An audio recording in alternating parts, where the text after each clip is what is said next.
علاقائی روابط کے فروغ میں ایک اور اہم سنگ میل عبور نیشنل لاجسٹک سیل کے 8 ٹرکوں پر مشتمل تجارتی سامان سے لدا قافلہ افغانستان کے راستے ازبکستان اور قازقستان پہنچ گیا ہے۔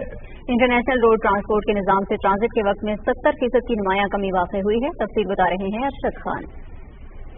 NLC کے ٹرکوں کا قافلہ تجارتی سامان لے کر افغانستان کے راستے ازبکستان اور قازقستان پہنچ گیا۔ اس سے علاقائی رابطوں کو بڑھا کر وسط ایشیا میں نئی منڈیوں کو تلاش کرنے میں مدد ملے گی۔ دیگر ذرائع کی نسبت انٹرنیشنل روڈ ٹرانسپورٹ کے نظام سے ٹرانزٹ کے وقت میں 70% کی نمایاں کمی واقع ہوتی ہے۔ کراچی، لاہور، فیصل آباد اور پشاور سے تجارتی سامان لے جانے والے 40 فٹ کنٹینر سے لدے NLC کے 8 ٹرکوں کے قافلے نے کراچی سے تاشقند، الماتے اور استانہ کا فاصلہ طے کیا۔ واپسی پر یہ گاڑیاں درآمدی کارگو لے کر پاکستان پہنچیں گی۔ وسط ایشیا میں NLC کے TIR آپریشن سرحدوں پر ٹرکوں کے تبادلے کی ضرورت کو ختم کرتے ہوئے ون ونڈو حل فراہم کرتا ہے۔ یہ برآمد کنندگان اور درآمد کنندگان کے لیے انتہائی فائدہ مند ثابت ہوتا ہے، جس سے کاروبار کرنے کی لاگت میں نمایاں طور پر کمی ہوتی ہے۔ NLC کے لیے یہ بہت فخر کا لمحہ ہے، کیونکہ پاکستان اور قازقستان کے درمیان دو طرفہ ٹرانسپورٹ معاہدے کے تحت پہلی بار پاکستانی ٹرک قازقستان میں داخل ہوئے۔ Arshad Khan, PTV news, Peshawar.